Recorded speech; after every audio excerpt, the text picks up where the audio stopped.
Watu wawili wameuawa mkoani Rukwa katika matukio mawili tofauti, huku mmoja wao aitwaye David Mwimanzi, mkazi wa kijiji cha Kasanga wilaya ya Kalambo mkoani Rukwa, ameuawa na wenzake 6 kujeruhiwa na gari yao kuchomwa moto kufuatia shambulio la wananchi waliozusha mmoja wao kuchukuliwa nyeti zake na vijana hao. Tukio hilo limetokea katika kijiji cha Madibila wilaya ya Kalambo mkoani Rukwa wakati timu ya vijana 7 walipokuwa wakifanya kazi zao za kusajili laini za simu katika eneo hilo, ndipo ikazuka taharuki hiyo, na hapa mmoja wa wahanga hao anaeleza. Naitwa Huruma Jafeti Mwakasege, ni mkazi wa Sumbawanga. Ilikuwa Alhamisi, tulienda kijiji cha Madibila. Tulifika pale Madibila ilikuwa mida saa 3 saa 4 hivi. Tuko pale Madibila. Kwa sababu mimi nina gari yangu ambayo nafanyia kazi. Kwa jumla kwenye gari tulikuwa watu 7. Baada ya kufika Madibila vijana wamefanya kazi. Ilipofika saa 12, bosi ambaye ni mkurugenzi wa Hotel Kalambo akasema muda umeenda, twende turudi sehemu tunapopumzikiaga. Nikasema sawa. Nikamwambia hivi, umekusanya vijana wote wapo kwenye nini? Kwenye gari? Akasema ndio, twende. Basi tukawa tumeanzisha mimi na bosi mpaka pale kwenye gari. Baada ya kufika kwenye gari, nikuta vijana wako nje. Nikauliza vijana, mbona mpo nje, mjingie kwenye gari tuondoke? Ndio naenda. Vijana wakasema, bwana, kuna huyu jamaa ametuzuia tusiingie kwenye gari kwa sababu anadai kwamba sisi tumemchukulia sehemu zake za siri. Tumekaa pale, ilipigwa simu ya kwanza. Ilipigwa simu ya kwanza, sisi tukijua anampigia mwenyekiti, lakini hakumpigia mwenyekiti, sio anampigia nani. Wakawa wamekuja vijana wana marungu na mawe. Hivyo kuja pale hawakutaka maelewano. Mimi nikamwambia, kwa sababu mmekuja nyie ndugu wa huyu jamaa, mumkague muone kama ni kweli hana viungo vyake anavyovisema hivyo. Basi wale vijana wakawa hawakutaka maelewano. Wakati huo mwenyekiti akiwa ameshafika tayari, tunajibizana, mwenyekiti tayari ameshafika, yupo sehemu ya tukio. Mwenyekiti na yeye hakuonyesha ushirikiano ule wa kwamba tunashirikiana kwamba awazuie wale vijana wasifanye jambo lolote lile. Wale vijana wakaanza kutupiga. Wakaanza fujo pale kutupiga kupiga vijana wetu. Baada ya kupiga vijana wetu, kwa sababu vijana walikuwa wamevaa zile bips za kufanyia kazi zile defector zile, kwa sababu walikuwa wanaonekana kiurahisi. Kweli vijana walipigwa sana. Baada ya kuwa wamepigwa sana, kwa sababu ni kijiji chote walikuja pale. Baada ya kusikia ile vurumai, kijiji chote kilikuja pale. Baada ya wale vijana kupigwa sana, akaja kijana mmoja wetu wa pale, wa wale tunaofanya nao kazi, akasema hivi, jamani, msiniue, bosi wangu ni huyo hapa. Waliposema bosi wangu ni huyo hapa, akasema kumbe bosi wako ndiye anayekutuma. Basi wakaanzisha kumpiga naye bosi. Sasa kweli bosi naye alipigwa vizuri tu. Baada ya kupigwa, ikatokea msamaria mmoja ambaye ni daktari wa pale kijijini, akawa anakuja kumuokoa bosi. Wakasema na mwingine huyu hapa ambaye ndio mimi. Sasa kweli walianza kunipiga. Walinipiga na jiwe kifuani hapa. Nikapiga kelele, jamani, nakufa. Baada ya kupiga kelele, nikawa nimedondokea kwa chini kidogo pale. Kwa chini kidogo, kuna mwenzetu mmoja ambaye ni dogo mmoja, anafanya naye kazi ya kusajili laini, anatokea Kalembe. Aliposikia ile sauti kwamba dereva mimi napigwa na kufa, alimokuwa amehifadhiwa mle kwenye frame ya huyo dokta, alifungua mlango kidogo. Kwani nilipata nafasi, baada ya kuwa nimeanguka chini pale nasema napigwa, nilibahatika nikajivuta nikaingia pale ndani. Hivyo ingia pale ndani, basi wakashindwa kwa wakaanza kubonda geti lile na mawe hilo geti. Wabonda sana geti na mawe. Baada ya kuwa wamebonda geti na mawe hatutoki mle ndani, wakawa wanasema watoeni. Watoeni. Baada ya kuwa wamesema watoeni, kweli mwenyeji wetu hakuweza kututoa kwa sababu ameshatuhifadhi pale. Wakati huo kila mtu amekimbia sehemu anakojua yeye kujiokoa nafsi yake. Wakati huo taarifa tayari watu tukawaambia watu, jamani, wapigieni simu polisi mwenyekiti. Kabla tukio lile bosi akasema basi tupigie simu mwenyekiti. Tupige simu polisi. Simu nadhani ilipigwa polisi. Lakini wao kadai kwamba wanakuja. Lakini mpaka muda wanaokuja walichukua muda mrefu kidogo kwa sababu ya mazingira na barabara, kulingana barabara sio nzuri. Walichukua muda mrefu kufika sehemu ya tukio. Walipokuja walikuta sisi tumefungiwa mle ndani, humo na kufuli. Tukiwa ndani, mimi nilisikia sauti wakisema, wako wapi waanga wa tukio? Wakasema wako humu ndani. Ndio wakavunja lile kufuli, ndio sikuweza kutoka. Baada ya hapo wamekaa hapo wamepiga wakaanza kubonda gari na mawe. Bonda gari na mawe.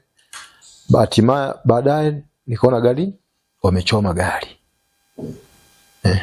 Wamechoma gari. Baada ya kuwa wamechoma gari, basi si kwa sababu mimi niko ndani siwezi nikasema chochote kile.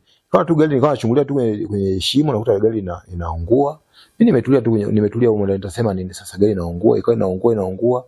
Baadaye watu walioko pale wakasema, jamani, gari huwa linalipuka tanki mafuta. Nilikuwa nasikia, lakini ikiwa ndani.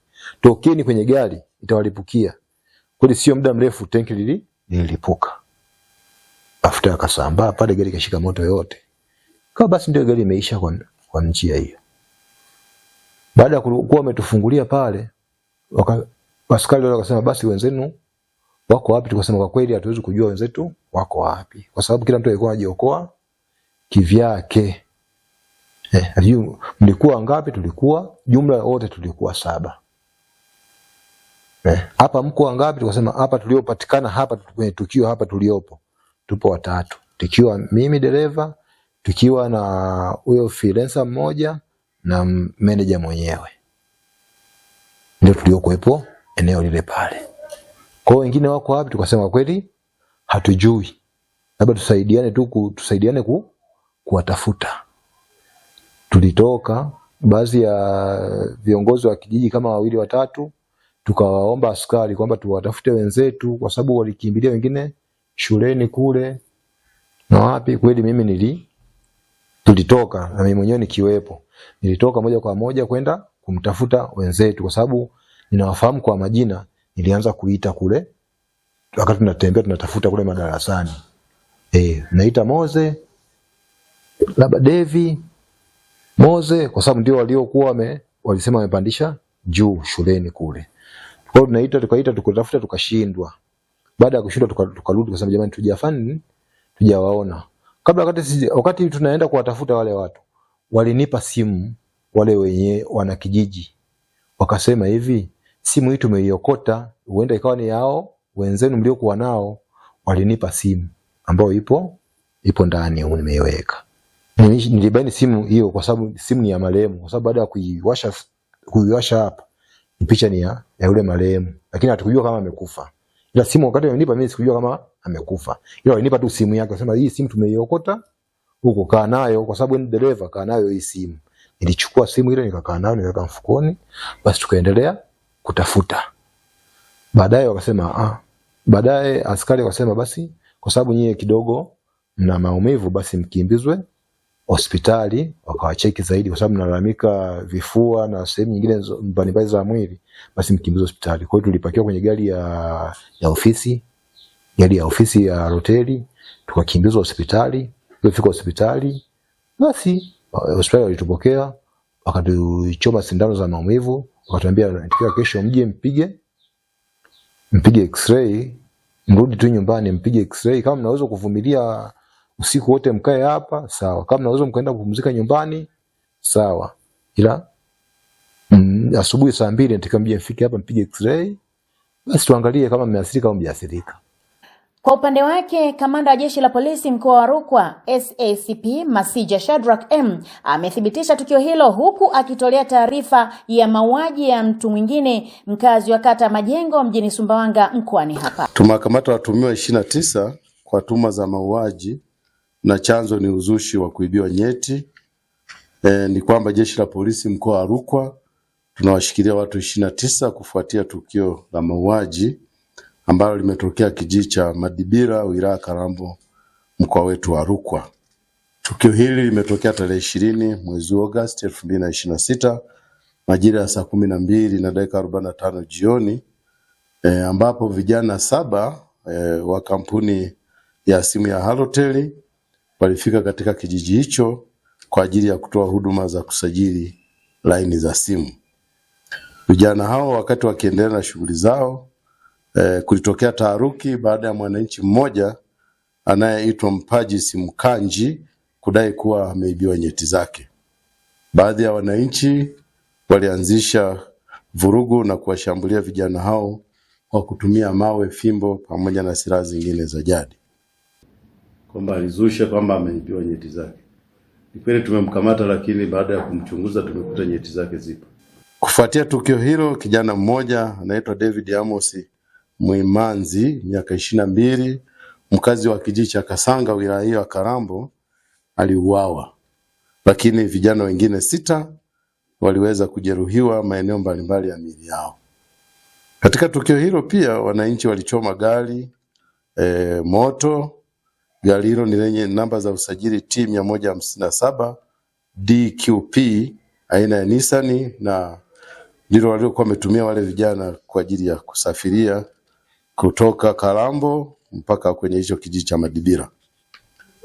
Uchunguzi unakamilishwa ili hatua nyingine za kisheria ziweze kuchukuliwa au kufuatwa dhidi ya hao watuhumiwa 29 tuliowakamata.